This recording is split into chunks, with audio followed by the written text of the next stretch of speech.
Hell's everybody, my name is Ben, and happy Halloween. It is today, the very spooky day.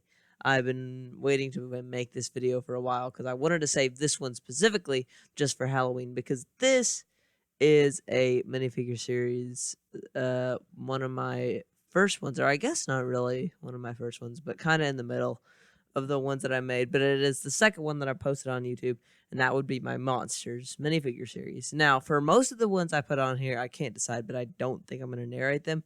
But this one I will narrate because some of you may be confused. You may say, what is a monster minifigure series? Well, a while back, LEGO released a minifigure series around October that consisted of only monster characters, and they have never made a minifigure series, in my opinion, that has been that good. It was just so creative and lively, and I really liked the idea. And they've never really made anything like that since, where it's just a bunch of original characters, but they all kind of have a theme. So I thought I would do a second one of those for Halloween, for my special Halloween video, and I do want to say this was a lot of these were my first time using digital art, so they're not the best.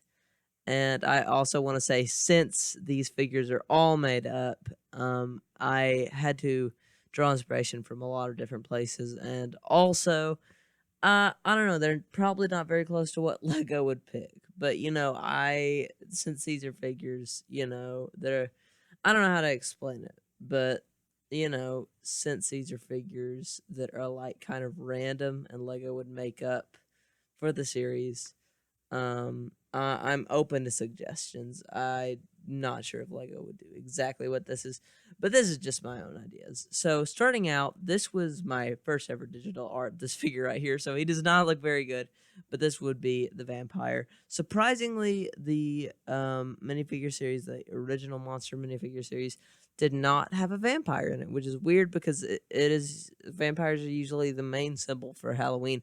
So I created one. This was an original design, kind of based off, sort of based off the Castlevania series, but mostly my own design. He uses the new Luke Skywalker hair in black, and he has the old goblet piece with some blood coming out of it. I felt like, or I don't know, Lego may not do that because it's blood and that's kind of like gory, but you don't know what he's drinking. He also uses Alfred's neck piece from the Lego Batman movie, and a lot of really cool printing. I'm really proud of this guy, even though he probably looks the worst. But yeah, kind of more of a dapper approach to Dracula. But the next figure up is one that I was very, very surprised was not in the series, and that would be the Invisible Man. The Invisible Man has always been, if not my favorite monster character, one of my favorite monster characters. And it is just really surprising Lego's never done it before. They've done something like this in the Ultra Agent series, but that was for like a supervillain, so I feel like that's really different. This guy uses a clear head that I didn't know how to represent that, with some sunglasses print on it, very similar to the Ultra Agents one. And he also uses the Indiana Jones hat as well as a new fabric piece. And other than the head, it's basically just a trench coat and gloves and boots. But I think it's really cool design. I think it could be used in a lot of different ways, just a normal trench coat. And I wasn't sure what accessory to give him, but eventually I decided on the accessory of another head because other than just not having a head, the other way that the Invisible Man is mostly known is by having his head covered in bandages, so that way you can't tell that he's invisible. So I did create that as well, and I do think that that looks very, very good. Next up would be another minifigure that I was very surprised never came out in the original, and that would be the Bat Lady, or the She Bat, I guess. Lego loves to make bat people. They've done it all the time. There's been one in the minifigure series already, and that's probably the reason that a lot of these did not appear in the minifigure series. The vampire, at least, and the she bat, because they've already had figures in other minifigure series. But the she bat, that would be Twix. Sorry about that. The she bat I thought could be something to twist it up so that way it wouldn't be just another man bat. She has some printing on the wing piece, which is something Lego's never done before, and she also has the legs that they've used for the flying monkeys and some other characters to give her more of a creature approach. I couldn't really decide on the colors for her. Eventually, I decided that sand blue and light magenta would be a really cool mix of colors for her. And I based the face off of most of the other Lego Bat character faces. And her accessory is a new one of a rat, or it's the existing accessory of a rat, but remade to be black with a pink tail, which is kind of spooky, a little snack for her. Next up is my brother's favorite and definitely one of the coolest looking ones. That would be the Headless Horseman. This is another character that I was so surprised didn't come in the series. The Lego Horseman, the Headless Horseman, is such a popular myth. I'm surprised that it didn't make it into the series, and has never really been in Lego before, except as in the Scooby Doo line. Originally, I was going to do something that was very, very similar to the Scooby Doo one, but after playing around with it, I decided I didn't like it very much and went with this darker design that I think is very cool. He uses the hat or the helmet piece that the Scooby Doo Headless Horseman does use, but he also has uh he also has the sword holder piece, which can actually hold his sword. So maybe I shouldn't have done that, but I thought it would give it just some extra flair. And then he uses the Ninjago sword that is dual molded, so that way it looks like it's on fire. He does have a firehead print underneath his pumpkin as well, which I think is really cool. He also has the Batman cape piece, just to give it his cape a very like ragged appearance. I think that it's really cool looking, and I'm really proud of this figure. Next up is the first zombie character. I did want to follow Lego's original series in one way. Their series had 3 zombie figures and 2 costumed figures. So I did the exact same thing in this series. So this is the first of the not the costume figures, the zombie figures, and that would be the coffee zombie. Lego made some really creative ideas with the zombies that they made. So I tried to get really creative with mine too, and I think this one is a very neat idea. So it's basically the suit used by Larry the Coffee Guy and a lot of other coffee Lego figures, and except for the shirt is the light yellowish color to imply that it's very stained, and it's just very like torn up and stuff. I really like her face design. I'm very proud of that. She does use the hair and hat combo with the ponytail and the cap. And then her 2 accessories would be a pen and a coffee cup, which I thought it would be kind of a funny joke for it to be as if she was starting to write a name, but just was slowly turning into a zombie, so we could not figure out how to write. Um, Next up is the Bride of Frankenstein, which I looked into it, and she is in the public domain, so I do think that Lego could do this. They've never done it before. We've had multiple Frankensteins, so I figured this was a figure that I think would be really, really cool to include. So she uses the beehive piece in black with a little white streak going through it, and a new cloth piece to represent her white dress. For her accessories, I thought it would be really cute for her to have Frankenstein's instructions, but it's like Lego instructions. I thought that would be a really cute design. She also has some flowers, which are a new piece to represent some gray roses. Um, just really proud of this figure. I think she turned out really good. Next up is the Kraken, another one of my favorite mythological creatures. His design was based a lot off not the video game, but the board game King of Tokyo, which is one of my favorite board games. He has a new headpiece and a new leg piece, which is of some tentacles. I think that turned out looking really good. He also has the claw piece that they gave to the Fly in the first Monster minifigure series, two of them in light green. For the figure, I couldn't figure out how to make him look very wet, so I ended up making his muscles just look really shiny all over his body, so that way they just kind of look like they're wet and shiny. The face was not really based off the King of Tokyo one. I mean, it was a little bit, but for the most part, it was my own design. And his accessory is a little boat piece that I think will come into play in the next minifigure series I create, if it comes out right. So yeah, a lot of new pieces for him, but I think he looks really good. Next up is definitely my favorite out of all these figures, and that would be the classic robot. Now, Lego has made a lot of robots, like one per minifigure series, but this is based off of the classic black and white movies with the giant sort of wind-up robot-looking things attacking the cities. Yeah, this is actually the second of... I created 3 sort of giant city destroyers, starting with the Kraken, and the second one being this giant robot. He uses the head of the wind-up robot that Lego has released.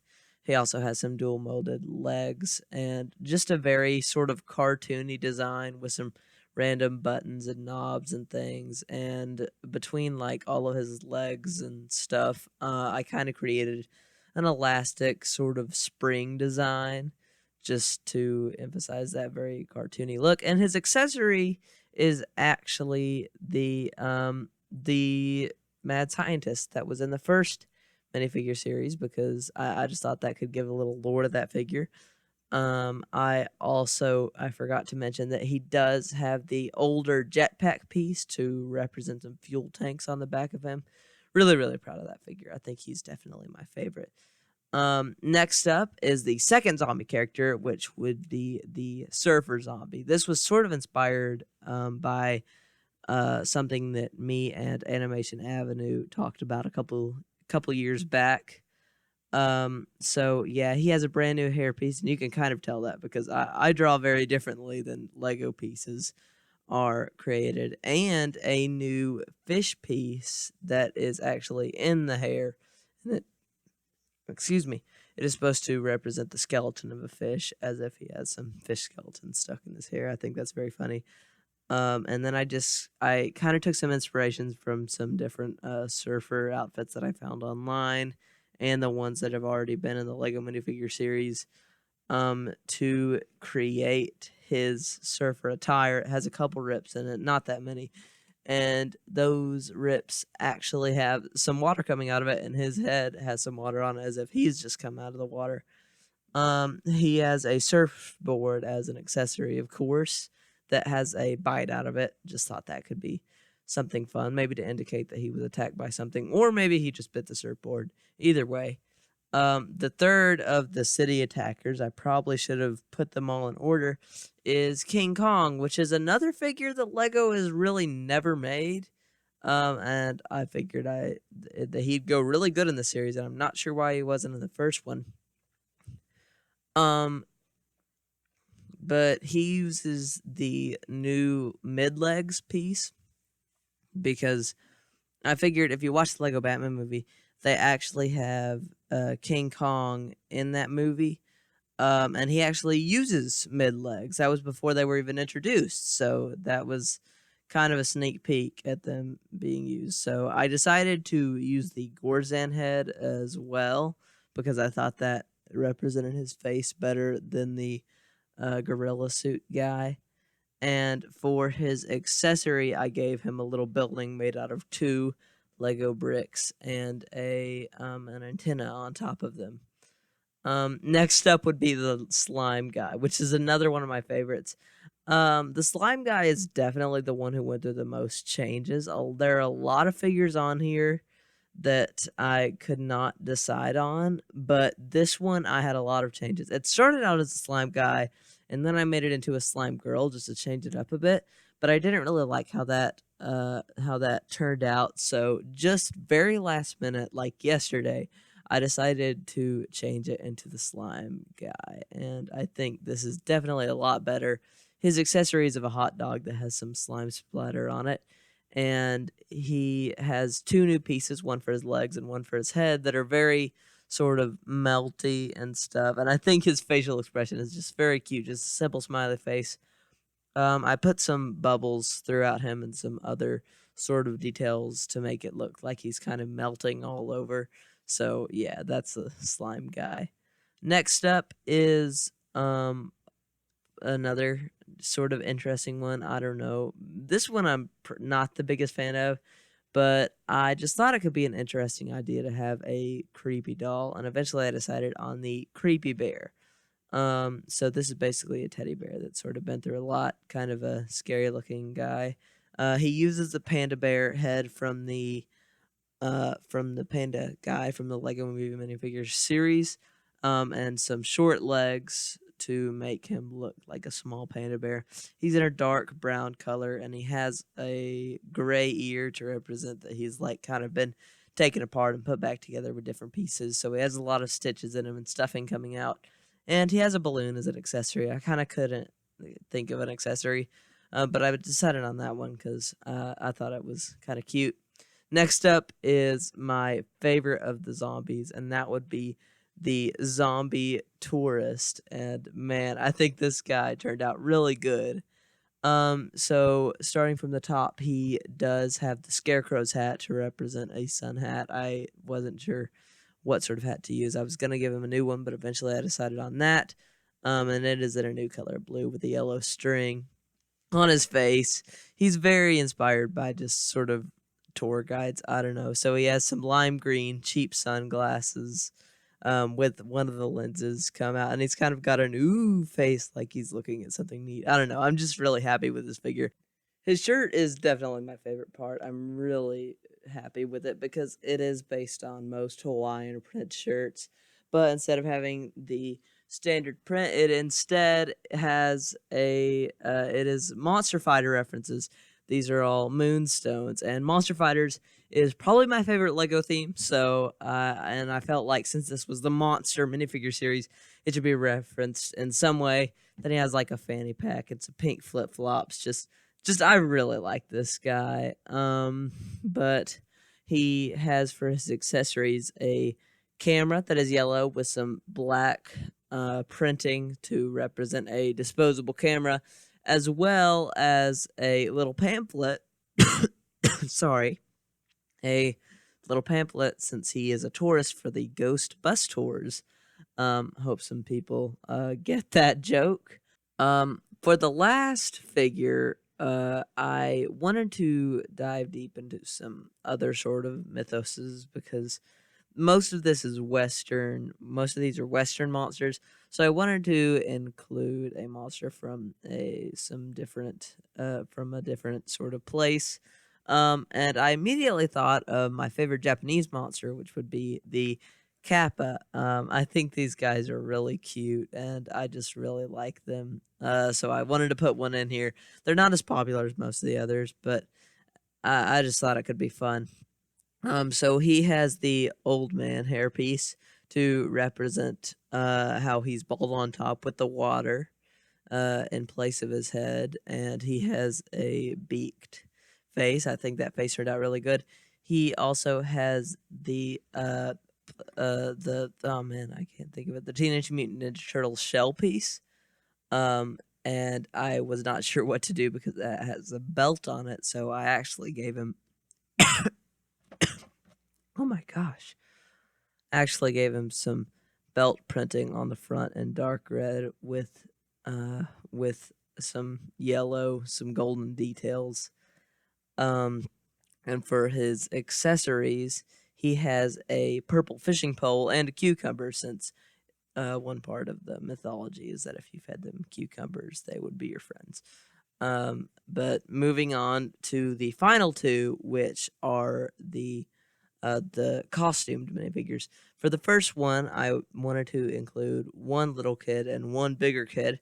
And for the little kid, I decided on a pumpkin guy. He does use the mid leg, so I guess he isn't the littlest kid, but he's younger. But the pumpkin guy, I think, turned out really cute. I couldn't decide on this costume for a long time. I eventually decided on this one, and I think it's really good. So I'm pretty proud of it.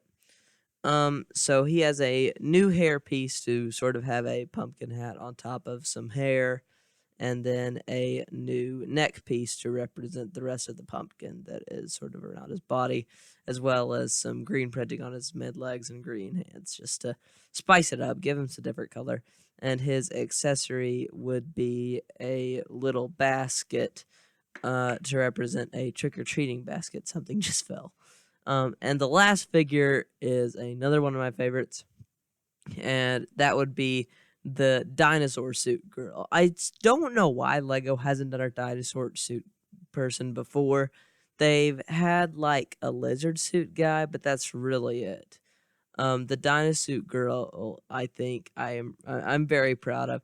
It's of course inspired by a real costume, so Lego would probably have to change some stuff around to make it not look like that. But I mean, you probably know the costume I'm talking about. It's kind of a meme, but she would have a new helmet piece to represent that, and she would also have the lizard person's tail piece, which I can't really show on here, but she does have that. You can see a little bit of something between her legs.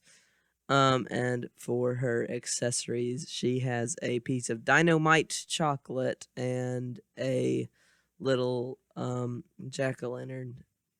And that is my second minifigure series, the Monster Minifigure Series Part 2. I'm really proud of this one. It was very fun to make. Yeah, I had a lot of fun making it because the original Monster Minifigure Series is my favorite minifigure series of all time, and I love the Monster Fighter sets. So to kind of do that again was a lot of fun. So I hope you enjoyed this video. I've got some other minifigure series up my sleeve, and I hope to get one out next month, but I'll just have to see. Thank you so much for watching. Have a good Halloween. Stay safe, my friends, and also stay nerdy. That is another thing you should do. Goodbye.